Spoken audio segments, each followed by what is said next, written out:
All right, welcome back. Chuck Bell from Consumer Reports is here answering your questions about protecting your identity. Here's a question. It says, do I need to remove shipping labels with my name and address from shipping boxes before recycling or throwing them out?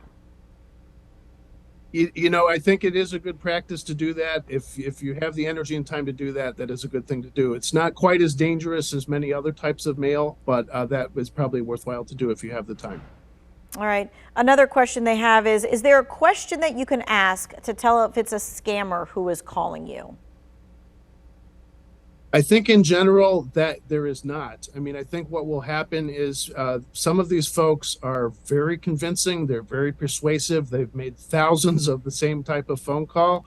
And really, the only way for you to verify who's on the other end of the line is for you to hang up and to call the bank or the government agency yourself. You're always going to be in better control if you are the one who's initiating the phone call, if you're the one who's going to the website and doing the contacting yourself. There's no one single way to unfortunately, verify someone's identity. They may spoof their phone number so it looks like it's coming from a local area code. It looks like it's coming from the IRS. And so you can't even rely on something like that. That seems fairly straightforward. Yeah, but even if you get like that text that says it's from Amazon, instead of clicking that link, you should go to your Amazon website and go to your account. Absolutely. And unfortunately, some of these folks actually make it look like they're trying to protect you against fraud. So they call you, they say or they text you, they say there's a suspicious charge on your account. Can you verify the following? Can you give me your number, your PIN number, and so on? And so you don't want to fall for that. You want to contact your bank or your credit card company directly yourself. Okay. This next person says, up to how many years of tax returns should we keep? So I think in general, 3 years is a good number of years to keep for most people.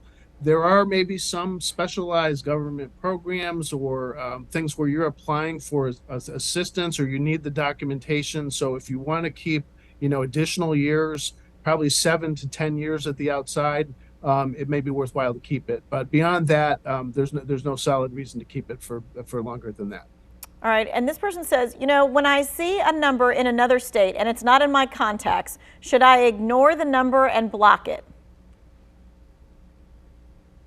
You may want to avoid answering calls where it's an unfamiliar number. Yes, I think that is oftentimes it will be a robocall.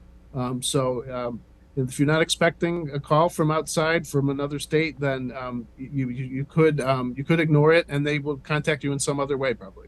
Yeah, I know a lot of people are like, well, I'm afraid that it could be this person or this person who lives in another state. And you just think to yourself, well, they'll leave a message, right? If they really want, if they're really your person.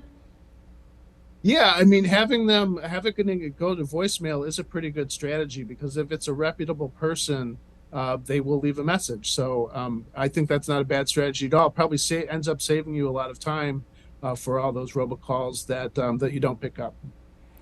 This person says, I have my credit locked with all 3 agencies. Can someone still steal my identity with a loan? Probably it is possible to do that, but putting a security freeze on your credit report is a good way to keep people from applying for credit in your name. And the only way that a credit account is supposed to be able to get opened is for you to give your consent to lift the freeze. So that is a pretty good strategy to avoid having people open accounts in your name. But the information about the shred and protecting your identity in the Two Wants to Know section.